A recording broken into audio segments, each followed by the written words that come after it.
السلام علیکم ورحمۃ اللہ وبرکاتہ. کیا حال ہے سب کا؟ الحمدللہ.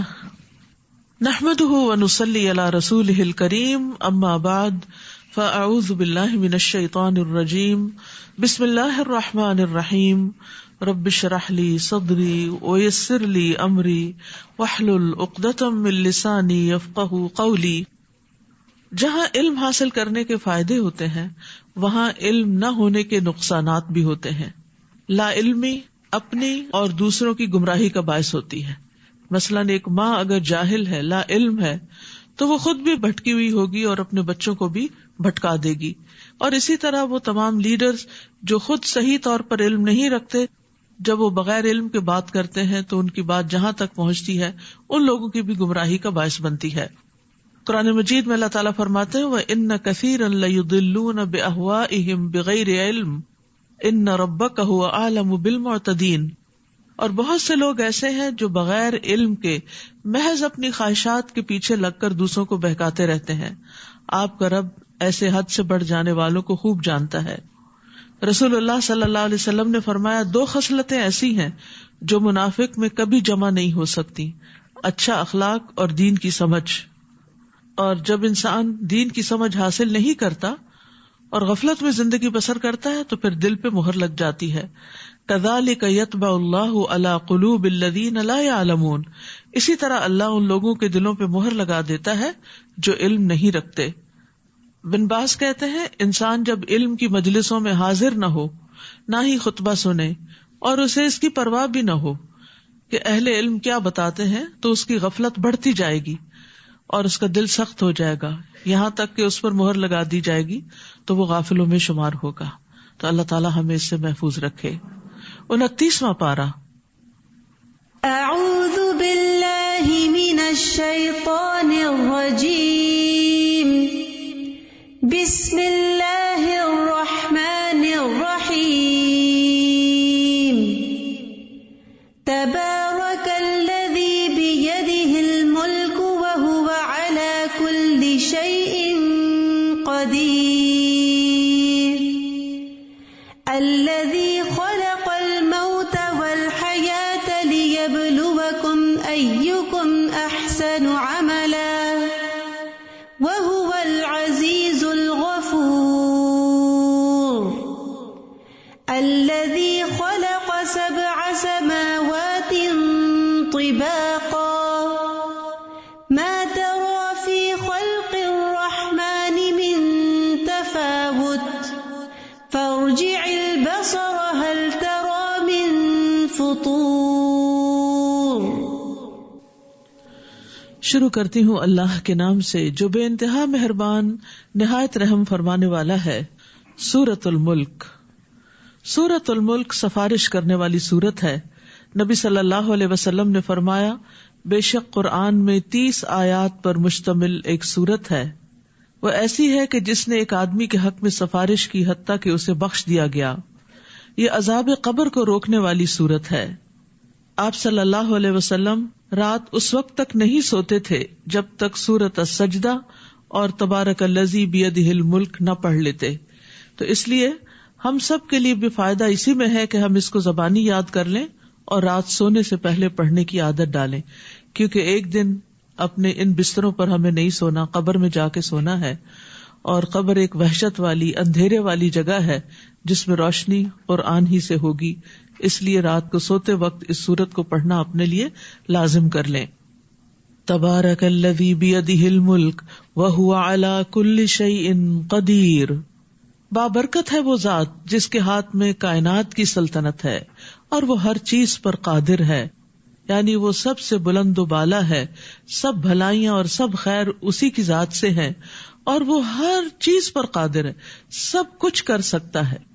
تو زندگی میں جب کوئی مسئلہ پیش آئے اور جب کوئی دعا کرے تو اس کو اللہ کے لیے مشکل نہ سمجھے اور اللہ تعالیٰ کی ان صفات کا واسطہ دے کر اللہ تعالیٰ سے دعا کریں کہ اللہ تعالیٰ آپ تو ہر چیز پر قادر ہیں، اس لیے آپ میری یہ دعا سن لیں، آپ میری یہ مشکل آسان کر دیں.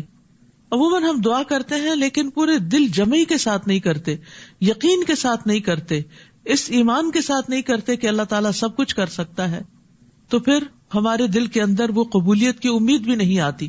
تو قبولیت کی امید رکھتے ہوئے اللہ کو خوب دل سے پکاریں. کون ہے اللہ؟ الذی خلق الموت والحیات لیبلوکم ایکم احسن عملا وہو العزیز الغفور. جس نے موت اور زندگی کو اس لیے پیدا کیا کہ تمہیں آزمائے، تمہارا امتحان لے کہ تم میں سے کون اچھے عمل کرتا ہے، اور وہ ہر چیز پر غالب بھی ہے اور بخشنے والا بھی ہے. تو اللہ سبحانہ وتعالی وہ ہے جس نے موت اور زندگی کو پیدا کیا. پہلے موت اور پھر زندگی، یعنی عدم سے وجود میں انسان آیا، اور پھر موت ہوگی اور پھر زندگی ہوگی، اور وہ زندگی کبھی ختم نہیں ہوگی. تو آج کی یہ زندگی جو اس وقت ہمیں دو موتوں کے بیچ میں ملی ہوئی ہے، وہ زندگی بڑی قیمتی ہے. یہ زندگی کس مقصد کے لیے بنائی گئی ہے؟ لیبلوکم ایکم احسن عملا. وہ یہ دیکھ رہا ہے کہ تم میں اچھے اچھے کام کون کر رہا ہے، احسن عمل کون کر رہا ہے، بہترین عمل کس کے ہیں. تو اس لیے ہم سب کو یہ دیکھنا چاہیے کہ کیا ہم اپنی زندگی کا مقصد پورا کر رہے ہیں. اور احسن عمل وہ ہوتا ہے جو سب سے زیادہ خالص اور سب سے زیادہ درست ہو، اور سب سے درست عمل، نیک عمل وہ ہوتا ہے جو رسول اللہ صلی اللہ علیہ وسلم کے طریقے پر ہو. ابو ہریرہ رضی اللہ عنہ سے مروی ہے، وہ کہتے ہیں کہ رسول اللہ صلی اللہ علیہ وسلم نے فرمایا، کیا میں تمہیں نہ بتاؤں کہ تم میں سب سے بہتر کون ہے؟ صحابہ نے عرض کیا، جی ہاں یا رسول اللہ. آپ صلی اللہ علیہ وسلم نے فرمایا، تم میں سب سے بہترین لوگ وہ ہیں جن کے عمریں لمبی ہوں اور وہ احسن طریقے سے عمل کرنے والے ہوں، یعنی جن کے کام اچھے ہوں اور زندگی بھی لمبی ملے کہ جس میں وہ خوب نیکیاں کما سکیں.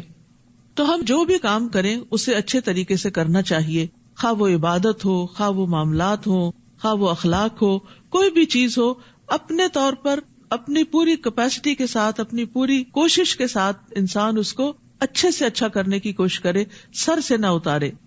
رسول اللہ صلی اللہ علیہ وسلم نے فرمایا، جو مسلمان فرض نماز کا وقت پائے، پھر اچھی طرح وضو کرے اور اچھی طرح خشوع و خضوع سے نماز ادا کرے اور اچھی طرح رکوع کرے، تو وہ نماز اس کے پچھلے تمام گناہوں کے لیے کفارہ ہو جائے گی، بشرطے کہ اس سے کسی کبیرہ گناہ کا ارتکاب نہ ہوا ہو، اور یہ سلسلہ ہمیشہ قائم رہے گا. تو ایسا خوش قسمت شخص آخری نماز جب پڑھے گا تو بخشا ہوا ہوگا، اور اس کے بعد اگر دنیا سے جاتا ہے تو اللہ سے اچھے حال میں انشاءاللہ ملاقات کرے گا. اسی طرح معاملات میں حسن اختیار کرنا چاہیے. ایک آدمی آیا، وہ رسول اللہ صلی اللہ علیہ وسلم سے اونٹ کا مطالبہ کر رہا تھا. آپ نے فرمایا، اسے اس کے اونٹ سے بہتر عمر کا اونٹ دے دو، اور فرمایا تم میں سے بہتر وہ ہے جو ادائیگی میں بہتر ہو، یعنی جب اسے دینا پڑے، کچھ لوٹانا پڑے تو عمدہ طریقے سے، آسان طریقے سے لوٹائے. اسی طرح اخلاق میں حسن کیا ہے؟ رسول اللہ صلی اللہ علیہ وسلم نے فرمایا، بے شک تم میں میرے نزدیک سب سے زیادہ محبوب لوگ وہ ہیں جن کے اخلاق اچھے ہیں. تو انسان کو صرف دنیاوی معاملات میں، صرف مال و دولت میں ہی ایکسیلنس کے لیول پر نہیں جانا چاہیے، ہر چیز کے اندر اس کو خوبصورتی اختیار کرنی چاہیے. اور ویسے بھی ان اللہ جمیل یحب الجمال، اللہ تعالیٰ خوبصورت ہے، خوبصورتی کو پسند کرتا ہے. تو اعمال میں بھی خوبصورتی، معاملات میں بھی خوبصورتی. پھر کون ہے وہ اللہ؟ یہ سورت اللہ سبحانہ وتعالیٰ کا ایک بہترین تعارف بھی کرواتی ہے، جس میں اللہ تعالیٰ کی بہت سی صفات اور افعال کا ذکر کیا گیا ہے. اسی نے 7 آسمان تہ بتہ پیدا کیے، تم رحمان کی پیدا کردہ چیزوں میں کوئی بے ربطی نہ دیکھو گے. ذرا دوبارہ آسمان کی طرف دیکھو، کیا تمہیں اس میں کوئی خلل نظر آتا ہے، کوئی رخنا؟ پھر اسے بار بار دیکھو، تمہاری نگاہ تھک کر نامراد پلٹ آئے گی. نیز ہم نے آسمان دنیا کو چراغوں سے سجا دیا، یعنی جو آسمان ہمیں نظر آتا ہے اس پہ ستارے ہیں، ان چراغوں کو شیطانوں کو مار بھگانے کا ذریعہ بنا دیا، اور ان کے لیے ہم نے بھڑکتی ہوئی آگ تیار کر رکھی ہے. وَلِلَّذِينَ كَفَرُوا بِرَبِّهِمْ عَذَابُ جَهَنَّمَ وَبِئْسَ الْمَصِيرُ. اور جن لوگوں نے اپنے رب کا انکار کیا ان کے لیے جہنم کا عذاب ہے، اور وہ بہت برا ٹھکانہ ہے. جب وہ اس میں پھینکے جائیں گے تو اس کے دھڑنے کی آواز سنیں گے، اور وہ اچھل رہی ہوگی، ابل رہی ہوگی. وہی تفور، ایسا معلوم ہوگا کہ غصے کی وجہ سے پھٹ پڑے. جہنم کو کس پہ غصہ ہوگا؟ گناہگاروں پہ، کہ تم اللہ کی نافرمانی کر کے یہاں کیوں آئے ہو. جب بھی اس میں کوئی گروہ پھینکا جائے گا تو دوزخ کے محافظ ان سے پوچھیں گے، کیا تمہارے پاس کوئی ڈرانے والا نہ آیا تھا؟ اللہ سبحانہ تعالیٰ نے جن و انس کے لیے انسانوں کو ہی رسول بنا کے بھیجا، جیسے قرآن مجید میں آتا ہے یا معشر الجن والانس الم یأتکم رسل منکم یقصون علیکم آیاتی وینذرونکم لقاء یومکم ھذا، اے جنوں اور انسانوں کی جماعت، کیا تمہارے پاس تم میں سے کوئی رسول نہیں آئے جو تم پر میری آیات بیان کرتے ہوں اور تمہیں اس دن کی ملاقات سے ڈراتے ہوں؟ یعنی اللہ تعالیٰ نے انسانوں کو خبردار کرنے کے لیے ہر دور میں انتظام کیا. قالوا بلا قد جاءنا نذیر، وہ کہیں گے کیوں نہیں، ڈرانے والا تو ہمارے پاس آیا تھا، ہمیں بتایا گیا تھا، خبردار کیا گیا تھا، مگر ہم نے اسے جھٹلا دیا اور کہا اللہ نے تو کچھ نہیں اتارا، تم ہی بڑی گمراہی میں پڑے ہوئے ہو، یعنی ہدایت دینے والوں کو ہم نے گمراہ قرار دے دیا. پھر کہیں گے کاش ہم اس کی بات سن لیتے یا سمجھتے تو آج اہل دوزخ میں سے نہ ہوتے. فاعترفوا بذنبہم فسحقا لاصحاب السعیر، گویا وہ اپنے گناہ کا اعتراف کر لیں گے، سو دوری ہو اہل دوزخ پر، لعنت ہو اہل دوزخ پر. تو اہل دوزخ پھر مایوس ہو جائیں گے کیونکہ کوئی ان کی بات سنی نہ جائے گی، کوئی ان کی آہ و فریاد کو پہنچنے والا نہ ہوگا. اس کے برعکس دوسرے قسم کے لوگ ان الذین یخشون ربہم بالغیب لہم مغفرۃ واجر کبیر، جو لوگ بن دیکھے اپنے رب سے ڈرتے ہیں ان کے لیے مغفرت اور بہت بڑا اجر ہے.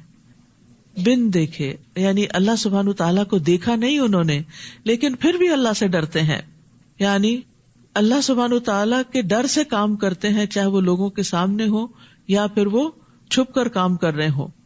اسی طرح اس کا ایک معنی یہ ہے کہ لوگوں سے چھپ کر نیک اعمال کرنے والے ہیں، اپنی تنہائیوں میں اپنے رب سے ڈرتے ہیں، اپنی نمازیں، عبادتیں اور تنہائیوں میں وہ اللہ سے ڈر کے سب کام کر رہے ہوتے ہیں. رسول اللہ صلی اللہ علیہ وسلم نے فرمایا جو اپنے عمل صالح کو مخفی رکھنے کی طاقت رکھتا ہے تو اسے چاہیے کہ وہ ایسا ہی کرے، یعنی جیسے صدقہ چھپا کے کرنا یا نوافل چھپ کے ادا کرنا یا ذکر کرنا، یعنی اپنی نیکیوں کا بہت پرچار نہ کرے. اپنی عبادات کو چھپانا جو ہے وہ بھی ایک بہترین عمل ہے. ایوب سختیانی ساری رات قیام کرتے رہتے اور اس کو چھپاتے تھے، جب صبح قریب آتی تو اونچی آواز میں قرآن پڑھنا شروع کر دیتے، گویا کہ انہوں نے ابھی نماز شروع کی ہے، گھر والوں کو نہیں بتاتے تھے. نبی صلی اللہ علیہ وسلم نے فرمایا 7 طرح کے لوگوں کو اللہ اس دن اپنے سائے میں جگہ دے گا جس دن اس کے سائے کے سوا کوئی سایہ نہ ہوگا. ان میں سے ایک وہ شخص جس نے صدقہ کیا مگر اتنا چھپا کے کہ بائیں ہاتھ کو خبر بھی نہیں ہوئی کہ اس کے دائیں ہاتھ نے کیا دیا. اسی طرح تنہائی میں اللہ کی یاد میں آنسو بہانے چاہیے، یعنی اکیلے میں رونا چاہیے. بعض اوقات ہم مجلس میں ہوتے ہیں، کوئی بات ہمیں اچھی لگتی ہے، کوئی دل پہ اترتی ہے، ہماری آنکھوں میں آنسو بھی آ جاتے ہیں، یا تراویح پڑھتے ہوئے، قیام کرتے ہوئے، وہ ٹھیک ہے، اس میں بھی منع نہیں ہے. جب انسان کو رونا ہے تو اس کو رو لینا چاہیے، لیکن وہ بھی خالصتاً اللہ کے لیے ہونا چاہیے. اور اس کے علاوہ جب انسان اکیلا ہو تو اللہ کو یاد کر کے روئے، کیونکہ وہ آنسو بڑا قیمتی ہے کہ جو تنہائی میں صرف اللہ کے لیے بہایا جائے. وَأَسِرُّوا قَوْلَكُمْ أَوِ اجْهَرُوا بِهِ إِنَّهُ عَلِيمٌ بِذَاتِ الصُّدُورِ، اور تم خواہ چپکے سے بات کرو یا اونچی آواز سے، وہ تو دلوں کے راز تک جانتا ہے. الا يعلم من خلق وهو اللطيف الخبير، بھلا وہ نہ جانے گا جس نے سب کو پیدا کیا، وہ تو باریک بین اور ہر چیز سے پوری طرح باخبر ہے. یعنی جس نے انسان کو بنایا ہے وہ انسان کے دل کے حالات تک بھی جانتا ہے. وہی تو ہے جس نے زمین کو تمہارے تابع کر رکھا ہے. اب آپ دیکھ رہے ہیں مسلسل اللہ سبحانہ وتعالیٰ کا تعارف کروایا جا رہا ہے. وہی تو ہے جس نے زمین کو تمہارے تابع کر رکھا ہے، اس کے اطراف میں چلو پھرو اور اس اللہ کا رزق کھاؤ اور اسی کی طرف لوٹ کر جانا ہے. یعنی زمین میں رزق کی تلاش میں گھومو پھرو اور اللہ کے رزق کو استعمال کرو. یہ بھی ایک عبادت ہے جب انسان اس کو فیر طریقے سے، اچھے طریقے سے کرتا ہے. کیا تم اس سے بے خوف ہو گئے ہو کہ جو آسمان میں ہے وہ تمہیں زمین میں دھنسا دے پھر وہ یکا یک لرزنے لگے؟ یا اس سے بے خوف ہو گئے کہ جو آسمان میں ہے، کون ہے آسمان میں؟ اللہ سبحانہ تعالیٰ، کہ وہ تم پر پتھراؤ کرنے والی ہوا بھیج دے پھر فوراً تمہیں معلوم ہو جائے کہ میرا ڈرانا کیسا ہوتا ہے. اور ان سے پہلے گزرے ہوئے لوگ بھی جھٹلا چکے ہیں، پھر دیکھ لو میری گرفت کیسی تھی. کیا انہوں نے اپنے اوپر پرندوں کو نہیں دیکھا کہ وہ کیسے اپنے پر کھولتے اور بند کر لیتے ہیں؟ رحمان کے سوا کوئی نہیں ہے جو انہیں تھامے رکھے، وہ یقیناً ہر چیز کو دیکھ رہا ہے۔ بھلا وہ کون سا لشکر تمہارے پاس ہے جو رحمان کے مقابلے میں تمہاری مدد کرے گا؟ یہ کافر تو محض دھوکے میں پڑے ہوئے ہیں۔ یعنی انسان کو کبھی بھی یہ نہیں سوچنا چاہیے کہ کوئی ایسا طاقتور ہے، زور آور ہے، اکیلا یا کوئی لشکر پورا کہ جو مجھے اللہ کے عذاب سے بچا لے گا، کوئی بھی نہیں بچا سکتا۔ یا اگر وہ اللہ تمہارا رزق روک لے تو کون ہے جو تمہیں رزق دے گا؟ بلکہ یہ لوگ سرکشی اور نفرت کی گہرائی تک چلے گئے ہیں۔ تو بات یہ ہے کہ جس سے اللہ روک لے اسے کوئی دینے والا نہیں ہوتا۔ اسی لیے ہم نماز کے بعد دعا کرتے ہیں، اللہم لا مانع لما اعطیت ولا معطی لما منعت ولا ينفع ذا الجد منک الجد، افمن یمشی مکبا علی وجہہ اہدی ام من یمشی سویا علی صراط مستقیم۔ بھلا وہ شخص جو اپنے منہ کے بل اوندا ہو کر چل رہا ہو وہ زیادہ صحیح راہ پانے والا ہے یا جو سیدھا کھڑا ہو کر راہ راست پر چل رہا ہو؟ آپ ان سے کہیے، اللہ ہی ہے جس نے تمہیں پیدا کیا اور تمہارے کان، آنکھیں اور دل بنائے، مگر تم کم ہی شکر ادا کرتے ہو۔ اللہ نے تو یہ آرگنز تمہیں اس لیے دیے تھے کہ تم ان کو صحیح رستے پر استعمال کرو، کیونکہ شکر جو ہے وہ صرف زبان کا نہیں ہوتا، اللہ کی دی ہوئی نعمتوں کو اللہ کی مرضی کے مطابق استعمال کرنے کے لیے ہوتا۔ تو ہم سب کو بھی سوچنا چاہیے کہ ہم اپنے کانوں، اپنی آنکھوں، اپنے دلوں سے کیا کام لیتے ہیں، کیا دیکھتے ہیں، کیا سنتے ہیں، کیا سوچتے ہیں۔ اگر وہ سب کچھ اللہ کی پسند کا ہے تو ہم نے گویا ان نعمتوں کا شکر ادا کیا، اور اگر اس کی مرضی کے خلاف ہے تو یہی ناشکری ہے۔ آپ کہیے، وہی تو ہے جس نے تمہیں زمین میں پھیلا دیا اور اسی کی طرف تم اکٹھے کیے جاؤ گے۔ اور وہ کہتے ہیں، اگر تم سچے ہو تو بتاؤ یہ وعدہ کب پورا ہوگا؟ آپ ان سے کہیے کہ اس بات کا علم تو اللہ ہی کے پاس ہے، اور میں تو بس ایک صریح ڈرانے والا ہوں۔ پھر جب وہ اس عذاب کو نزدیک دیکھ لیں گے تو ان کافروں کے چہرے بگڑ جائیں گے اور انہیں کہا جائے گا، یہی وہ چیز ہے جو تم مانگا کرتے تھے، یعنی دنیا میں تم کہتے تھے لے آؤ عذاب۔ آپ ان سے کہیے، بھلا دیکھو اگر اللہ خواہ مجھے اور میرے ساتھیوں کو ہلاک کر دے یا ہم پر رحم فرما دے، کافروں کو دردناک عذاب سے کون پناہ دے گا؟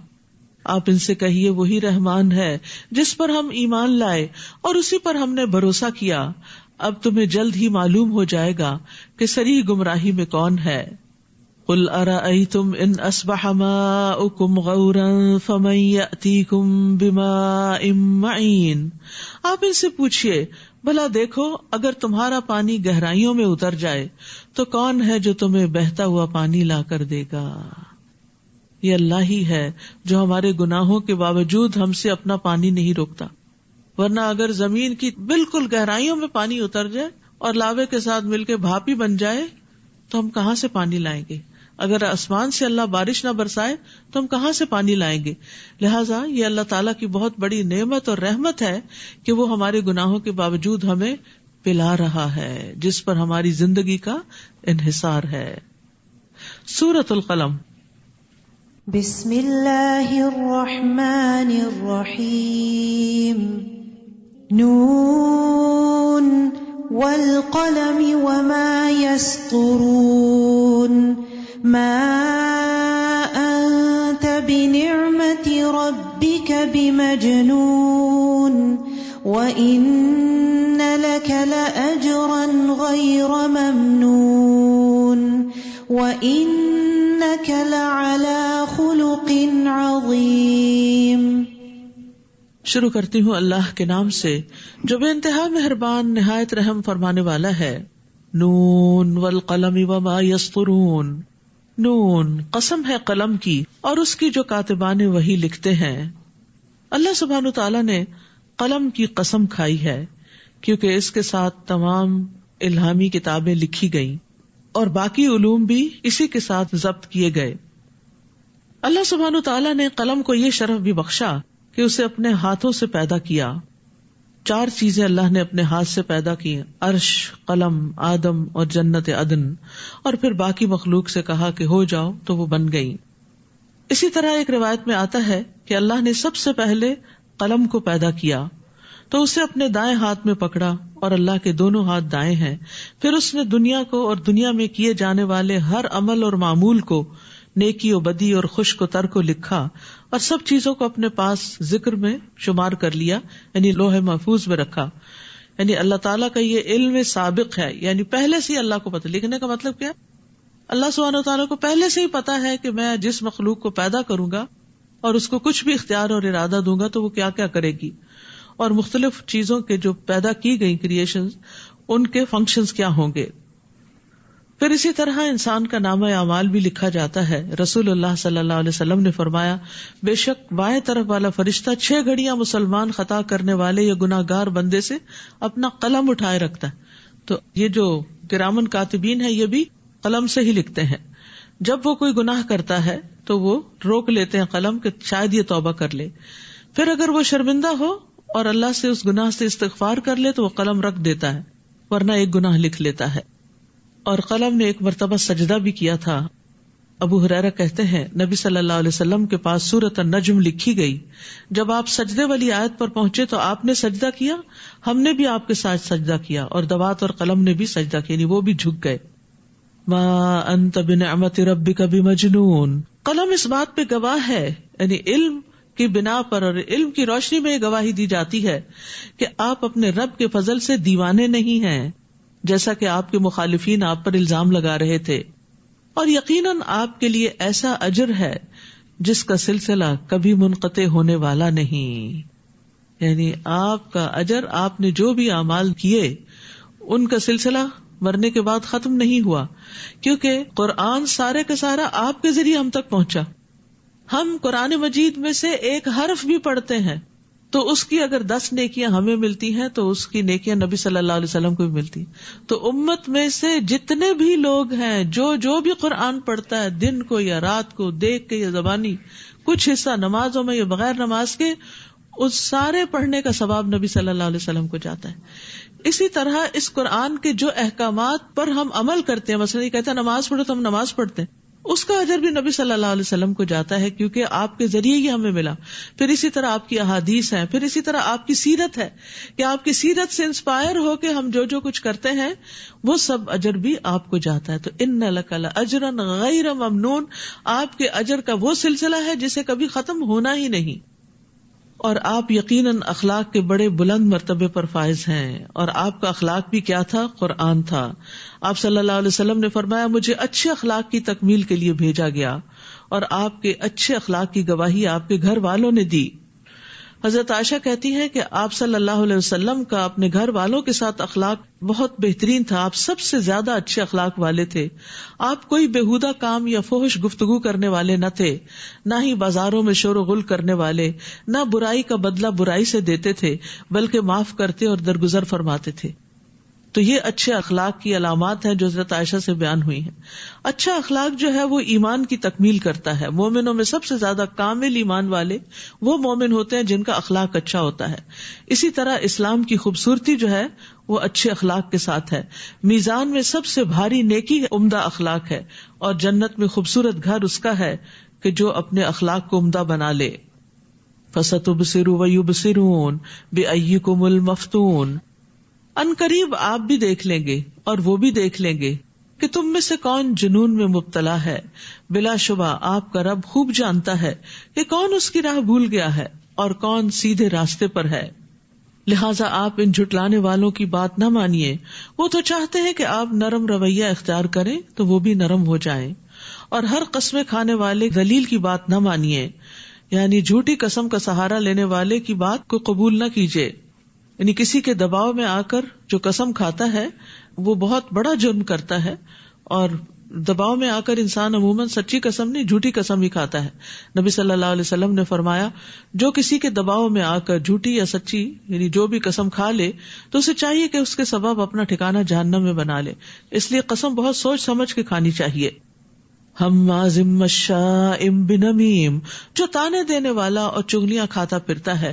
یہاں یہ جو خصوصیات بتائی گئی، ایک طرف نبی صلی اللہ علیہ وسلم کا اعلیٰ اخلاق ہے جس کی گواہی اللہ سبحانہ وتعالیٰ نے دی، اور دوسری طرف آپ کے دشمن کا اخلاق کہ جو انتہائی بد اخلاق ہے، اور اس کی بد اخلاقی کی یہاں ڈیٹیلز بتائی گئی. آپ کے اخلاق کی ڈیٹیلز نہیں بتائی گئی، لیکن بد اخلاقی کی تفصیلات یہاں بتائی گئی کہ جو لوگ آپ کے دشمن ہیں وہ خود کیا ہیں، وہ کیا کر رہے ہیں. روایات میں آتا ہے کہ یہ ولید بن مغیرہ کی طرف اشارہ ہے جو نبی صلی اللہ علیہ وسلم کے پیغام کو سمجھ بھی گیا تھا، لیکن اس کے باوجود وہ آپ سے دشمنی رکھتا تھا. اور اس کا طریقہ کیا تھا؟ تانے دینے والا اور چگلیاں کھاتا پھرتا. چگلی وہ ہوتی ہے جو لوگوں میں فساد پیدا کر دیتی ہے، ادھر کی بات ادھر، ادھر کی ادھر. نبی صلی اللہ علیہ وسلم نے فرمایا اللہ کے بہترین بندے وہ ہیں کہ انہیں دیکھ کر اللہ یاد آ جائے، اور اللہ کے بدترین بندے وہ ہیں جو چغل خوری کرتے ہیں، دوستوں کے درمیان تفریق پیدا کرتے ہیں، باغی، بیزار، متعنت ہوتے ہیں. چغل خور کے بارے میں حدیث میں آتا ہے کہ وہ جنت میں داخل نہ ہوگا. اور چغل خور کے لیے نبی صلی اللہ علیہ وسلم نے ایک قبر کے پاس سے گزرتے ہوئے بتایا کہ اس کو چغل خوری کی وجہ سے عذاب قبر ہو رہا ہے. تو یہ غیبت اور چغلی جو ہے یہ صرف دنیا میں نہیں، آخرت کے لیے بہت سخت نقصان دہ ہے. دنیا میں بھی فساد پیدا ہو جاتا ہے اور بہت سی خیر سے محروم ہو جاتا ہے، لیکن یہ آخرت کے اعتبار سے بہت ہی نقصان دہ چیزیں ہیں، ان سے بچنا چاہیے. بھلائی سے ہر دم روکنے والا، حد سے بڑھنے والا گناہگار ہے، سخت مزاج ہے، اور ان باتوں کے علاوہ بد اصل بھی ہے، اس بنا پر کہ وہ مالدار ہے اور بیٹوں والا ہے. یعنی اس کے اس تکبر اور بد اخلاقی کی بنیادی وجہ کیا ہے کہ وہ مال اور اولاد پا کر اوور کانفیڈنٹ ہو گیا ہے کہ میں اللہ کا بڑا پسندیدہ ہوں. عموماً یہی ہوتا ہے کہ جس شخص کے پاس مال آ جاتا ہے اس کے اندر عجب طرح کی نخوت پیدا ہو جاتی، ایک تکبر سا آ جاتا ہے اس کے رویے میں، اور وہ دوسروں کو حقیر سمجھنے لگتا ہے. تو یہاں پر آخر میں یہی بات کی گئی کہ اس بنا پر یہ ساری چیزیں کر رہا ہے. ہونا تو یہ چاہیے تھا کہ جس رب نے مال اور اولاد دی ہے اس کا شکر ادا کرتا اور اللہ کے آگے اور ہمبل ہو جاتا. بعض روایت میں آتا ہے 9 اور بعض میں آتا ہے 13 بیٹے تھے اس کے. جس کے اتنے بیٹے ہوں اور پھر یہ کہ وہ سردار بھی ہو اور مال کی بھی کثرت ہو اور پھر وہ سارے کمانے والے بھی ہوں، تو ایسے شخص کے اندر پھر اس طرح کی باتیں آ جانا کچھ بعید بھی نہیں، لیکن یہ کوئی جسٹیفیکیشن بھی نہیں کہ چونکہ یہ سب کچھ ملا ہوا تو اس لیے اب ہمیں ایسا رویہ اختیار کرنے کی کھلی چھٹی مل گئی کہ ہم جس پہ چاہیں ظلم ڈھائیں. تو اس سے انسان کو بچنا چاہیے. اکڑ مزاج انسان جو ہے وہ جہنم کی نظر ہوگا. نبی صلی اللہ علیہ وسلم نے فرمایا کیا میں تمہیں اہل جہنم کے متعلق نہ بتاؤں؟ فرمایا ہر اکڑ مزاج، کینہ پرور اور متکبر. اکڑ مزاج کا مطلب کیا ہے کہ ذرا سی آپ بات کریں تو فوراً آپ پہ برس پڑے، چھوٹی سی بات سے اس کا غصہ ٹریگر ہو جائے اور بد تہذیبی سے بات کرے، بد اخلاقی سے بات کرے. جب اس پر ہماری آیات پڑھی جاتی ہیں تو کہہ دیتا ہے یہ تو پہلے لوگوں کی داستانیں ہیں، جلد ہی ہم اس کی لمبوتری ناک پر داغ لگائیں گے. السلام علیکم ورحمۃ اللہ وبرکاتہ. الحمد للہ ثم الحمد للہ. ہمارا 29واں پارہ شروع ہو چکا ہے اور اس میں ہم نے سورہ ملک کے بارے میں سنا ہے کہ اس کو آپ صلی اللہ علیہ وسلم کا معمول تھا کہ آپ رات کو سورہ سجدہ اور سورہ ملک پڑھا کرتے تھے، اور یہ قبر کے عذاب میں سفارشی بننے والی صورت ہے. اور اسی طرح ہمیں سورہ کہف کے بارے میں بھی حدیث سے پتہ چلتا ہے کہ وہ نور دینے والی صورت ہے. تو یہ جو بھی کوئی قرآن کی صورت ہو یا کوئی اذکار میں سے ہو، اگر تو آپ صلی اللہ علیہ وسلم کی سنت سے ثابت ہے تو اسے تو ہمیں بالکل اپنا وظیفہ بنا لینا چاہیے، اور اسی کے ذریعے سے اللہ تعالیٰ سے اپنے مسائل، اپنی مشکلات پر اللہ سے مدد مانگنی چاہیے. اور اس کے علاوہ ہم نے دیکھا ہے کہ بہت سے لوگ اور بھی بہت کچھ بتاتے ہیں کہ یہ پڑھنے سے فائدہ ہوگا، وہ پڑھنے سے فائدہ ہوگا. تو ایسی چیزوں سے بچنے کی ضرورت ہے. یہ ضرور دیکھیں کہ کیا آپ صلی اللہ علیہ وسلم کا معمول تھا اس کام کو کرنے کا، تو وہ پھر فرائض کے بعد سب سے زیادہ جو ثواب ملتا ہے وہ سنتوں کا ملتا ہے. تو اس چیز کو جاننا بہت ضروری ہے. اور پھر سورہ ملک میں ہمیں زندگی کا مقصد بھی بتا دیا گیا ہے کہ ہمیں کیوں پیدا کیا گیا ہے، تاکہ اللہ تعالیٰ ہمیں آزمائے کہ ہم دنیا میں رہتے ہوئے اختیار کے باوجود، بہت ساری نعمتوں کے باوجود ہم اچھے کام کرتے ہیں یا ہم برے کام کرتے ہیں، یا جو بھی ہم عمل کرتے ہیں کیا ہم قرآن و سنت کے مطابق کرتے ہیں یا اپنی مرضی کا کرتے ہیں. یہ ساری چیزیں اللہ تعالیٰ نے اس میں ہمیں جاننے کے لیے یہ سب کچھ کیا گیا ہے. اور اس کے بعد ہمیں یہ بھی پتہ چلتا ہے کہ جو لوگ اللہ تعالیٰ پر بن دیکھے ایمان لاتے ہیں ان کا اجر بہت زیادہ ہے. اور اس میں یہ آیت بھی بہت ہی خوبصورت ہے کہ کیا وہی نہ جانے گا جس نے پیدا کیا. تو ہمارے اچھے اعمال، ہمارے برے اعمال، ہماری اچھائیاں، نیکیاں، ہم خود بھی اس کو شمار نہیں کر سکتے کہ ہم نے اب تک کیا اچھا کیا، کیا برا کیا، لیکن اللہ تعالیٰ کے پاس ہر چیز کا پورا ریکارڈ موجود ہے. تو اس لیے بہت ضروری ہے کہ ہم اللہ تعالیٰ سے جو دعا کریں کہ یا اللہ اب تک جو بھی زندگی میں کمیاں کوتاہیاں ہوئی ہیں ہم اس پر ہمیں ان سے ہم درگزر فرمائیے اور ہمیں آئندہ کے لیے بہترین زندگی گزارنے کی توفیق عطا فرمائیے. جزاک اللہ خیر. ربنا تقبل منا إنك أنت السميع العليم وتب علينا إنك أنت التواب الرحيم.